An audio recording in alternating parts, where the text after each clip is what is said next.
I'm making all the lower cabinets in this kitchen from Zebrawood, so I need to start by gluing up some panels just like I did in the other video where I made the first cabinet with 4 drawers. This panel will be used to make the doors for the kitchen sink cabinet, but I'll glue up 4 other panels at the same time. In addition to this panel, I will have another cabinet with drawers, a corner cabinet with a door, a trash pullout and drawer next to the sink, and an end panel for the kitchen sink cabinet.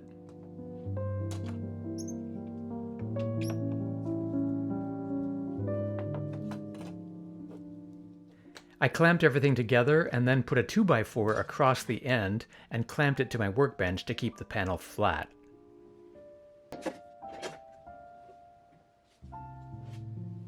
This is the corner cabinet that I've already made.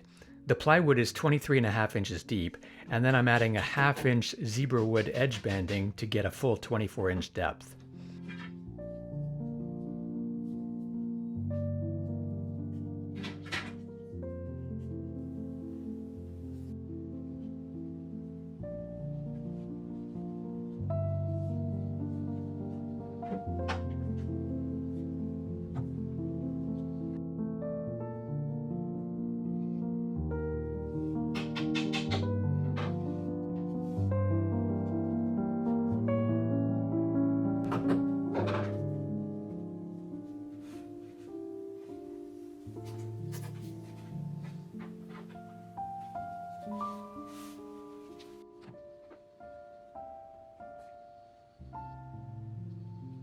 The panels are all glued up, so I'll sand them to the 3/4 inch thickness and then start cutting everything to size.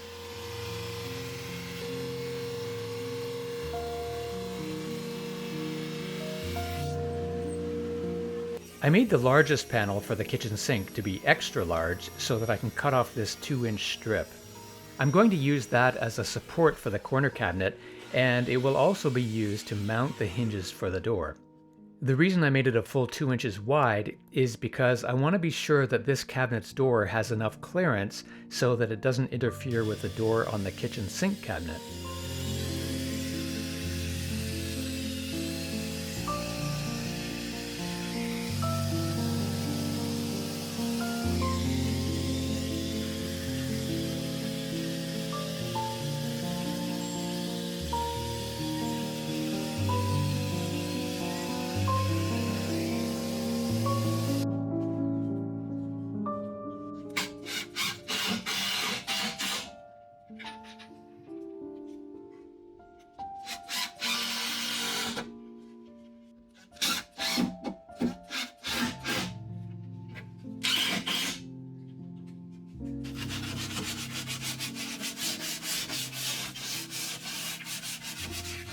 I sprayed on a couple of coats of polyurethane satin varnish outside to get it ready to install the blind corner pull-out shelf.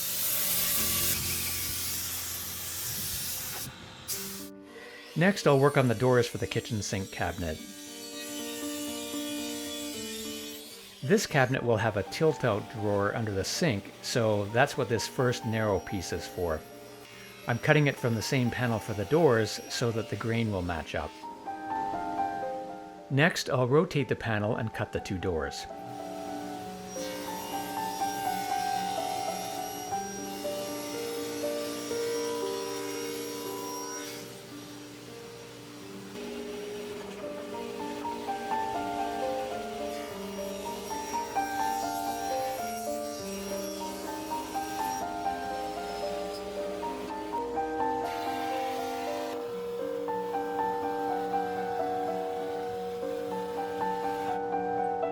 Now I'm going to start building the cabinet for the kitchen sink. This next panel will be used as the end panel for the kitchen sink cabinet. I need to use zebra wood for one end because it will be exposed.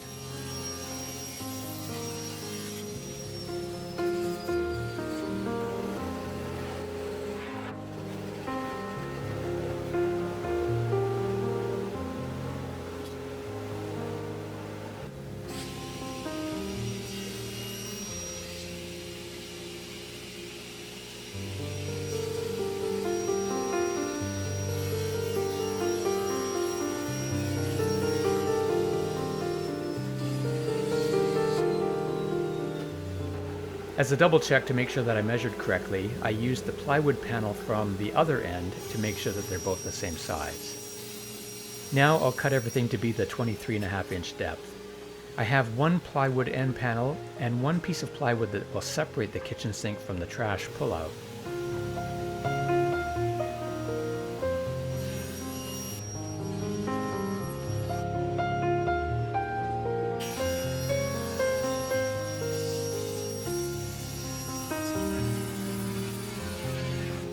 This longer piece will be used for the bottom.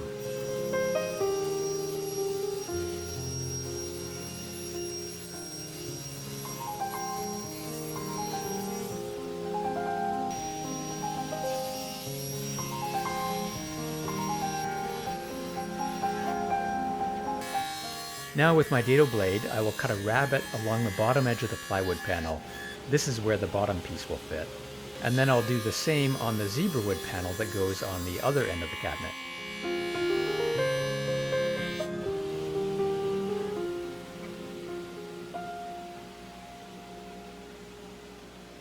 And just a quick test to make sure that the plywood bottom will fit properly.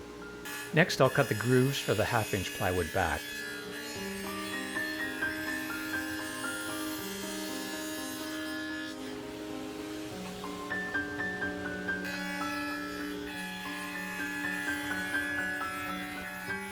This piece is the divider between the sink and the trash pullout, so it needs a groove on both sides.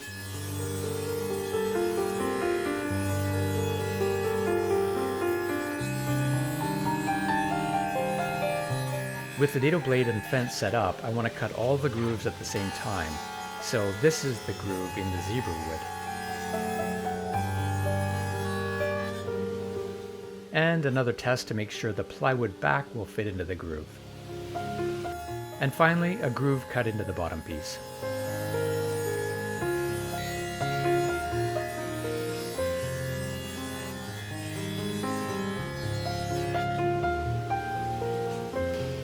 One final groove to cut is a 3/4 inch groove in the bottom that the divider will fit into.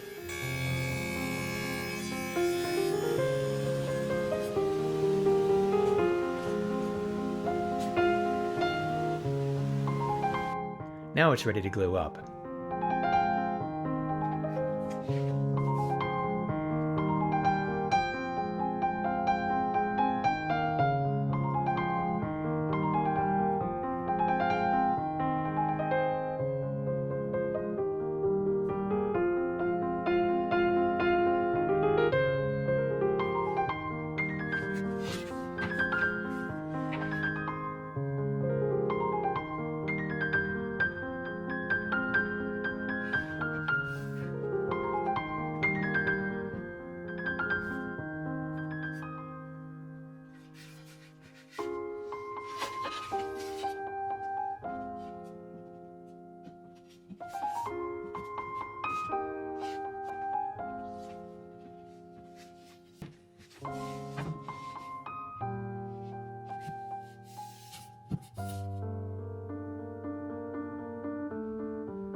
I'm using a clamp temporarily just to persuade all the pieces to pull together before I add on the end piece.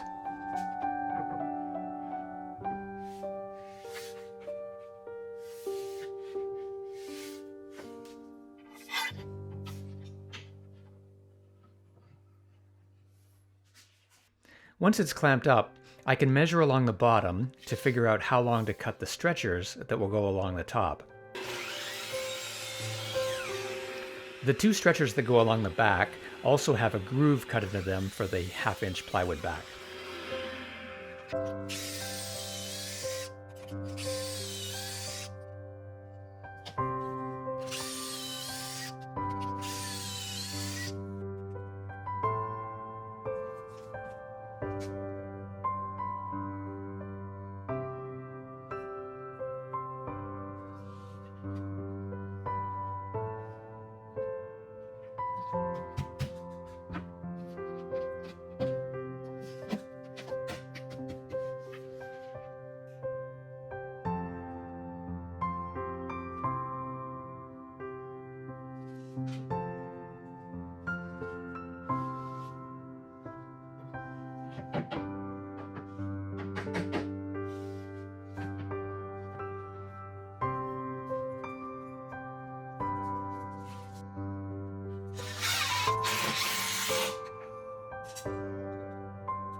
I'll use these 90-degree corners for clamping to help ensure that the cabinet is glued up square.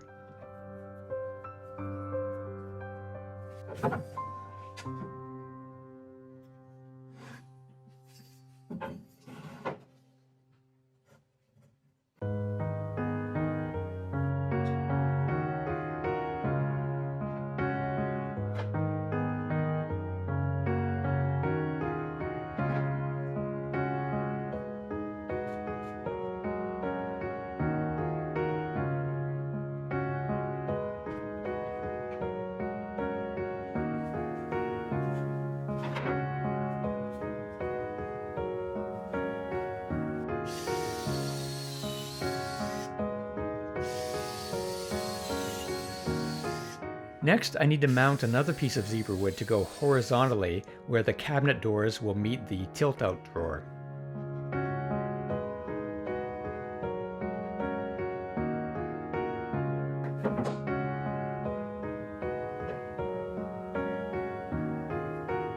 Once it's clamped in place, I'll screw it in with pocket hole screws.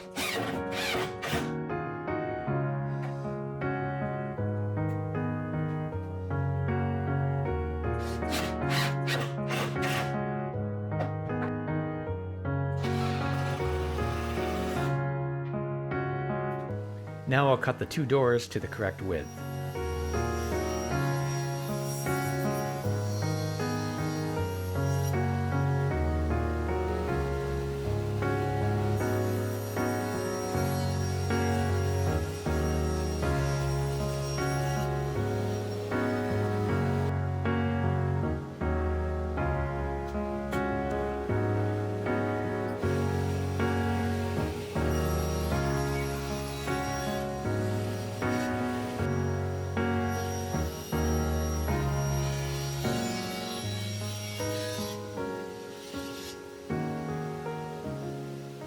And I'll trim the tilt-out drawer front to be the correct width.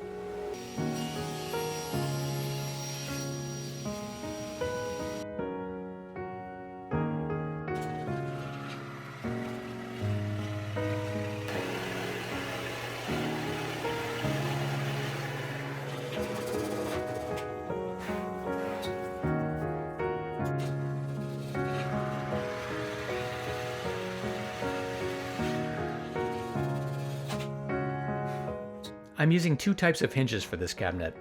For the left door, I'm using a face frame hinge, and that's because I had to put a face frame on the left side of the cabinet to mount the door to the right so that it would not hit the door of the corner cabinet. And on the right side, it's a frameless full overlay hinge.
Now I will mount the hinges for the tilt-out door.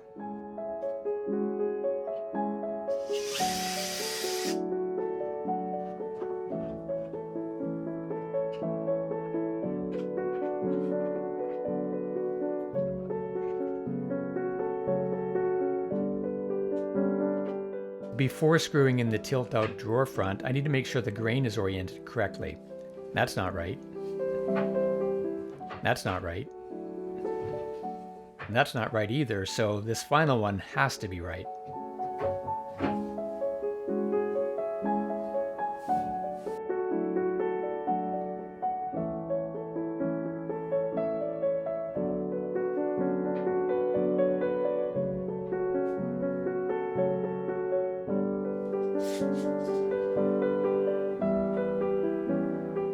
With the drawer front clamped in place, I'll screw on the hinges from the backside. These would be much more difficult to install after the countertop is in place.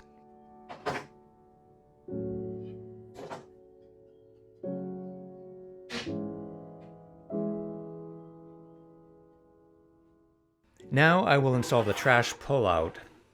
The only hard thing with this is to get the screws in place because it's a tight fit for your fingers.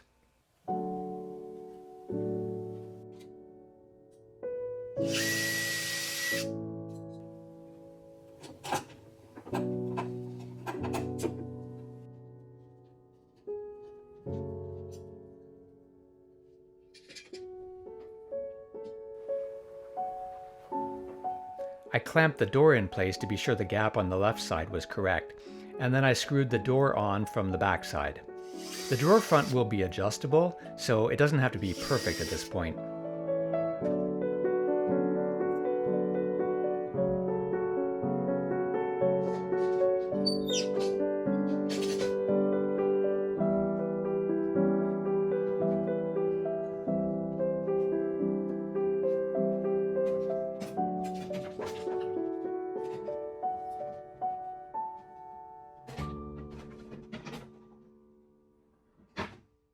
With everything removed, I sprayed on 3 coats of polyurethane varnish.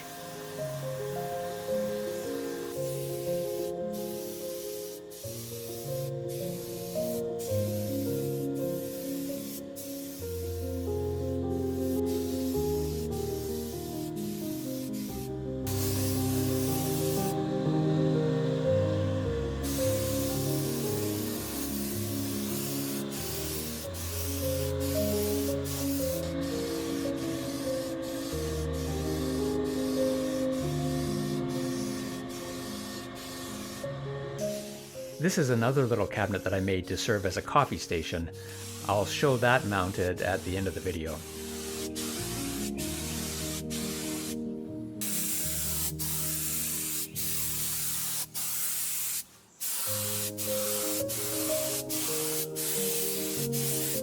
I hung the doors on meat hooks to finish both sides at the same time.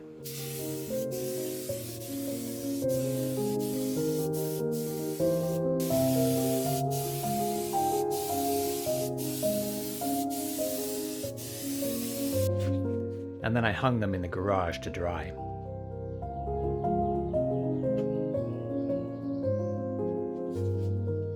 While those are drying, I will work on installing the blind corner pull-out shelf system.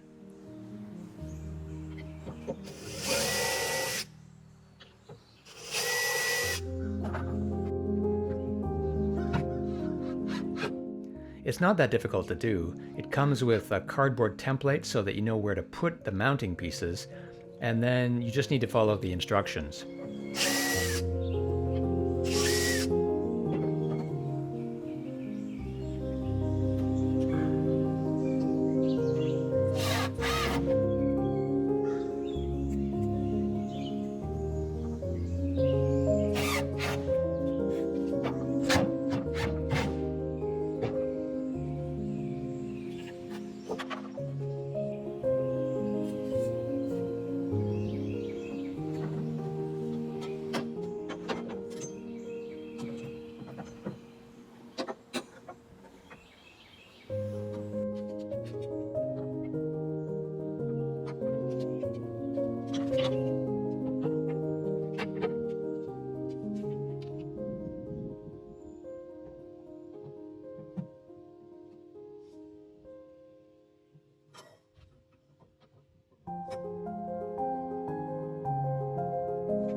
These are not super efficient for space utilization, but they give convenient access, and there's still a possibility to store other seldom used items at the back end of the cabinet.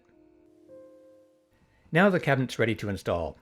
I've drilled holes in the back to fit around the plumbing, the wire for an outlet box for the garbage disposal, and some low voltage wires behind the trash pullout to wire in the 12-volt transformers for under cabinet lighting.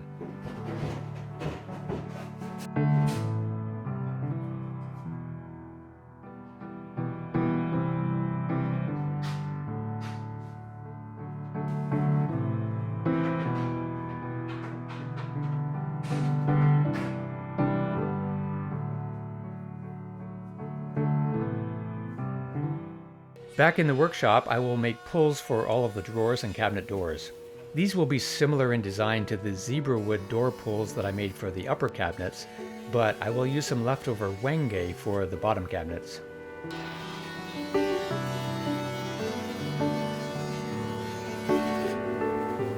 I cut these to be a little more than 1 inch square.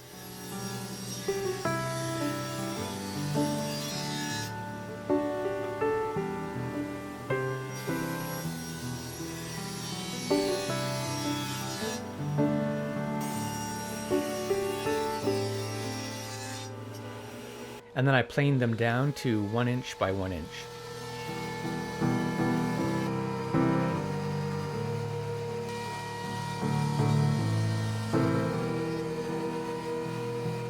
Now with a 1/2 inch round nose bit, I will route a groove for the fingers.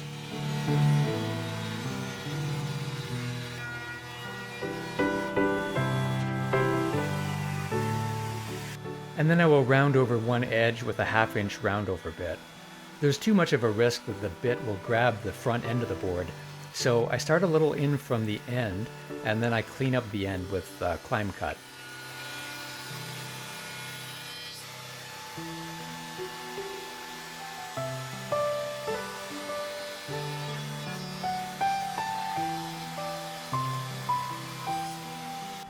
And the same thing for this piece. I needed to make 17 pulls altogether because I have 12 drawers, 3 cabinet doors, the trash pullout, and the tilt-out drawer.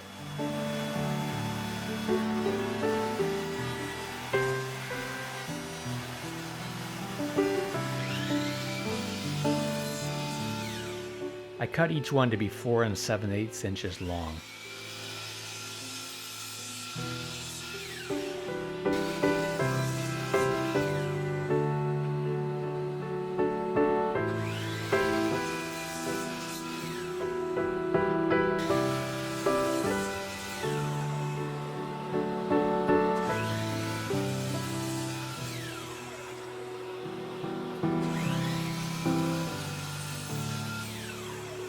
I applied tung oil as the finish, and then I headed to the house to install them.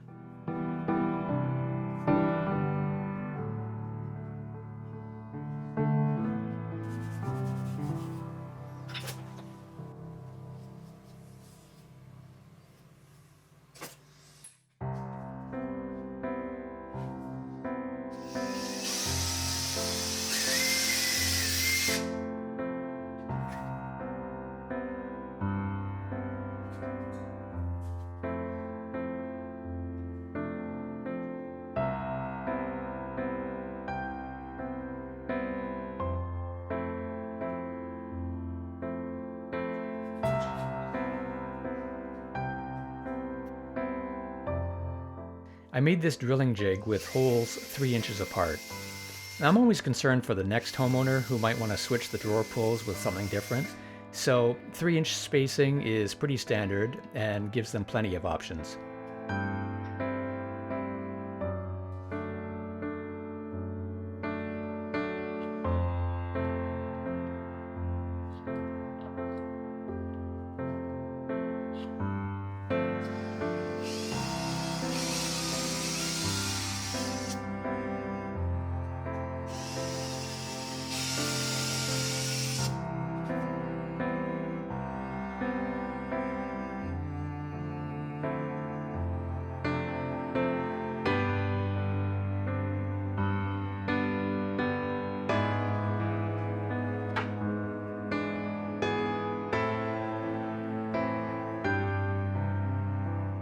The countertop is installed now, and everything's looking pretty good.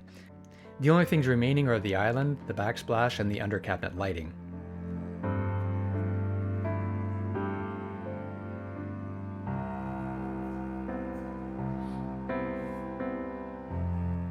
And there's the little coffee station that we installed.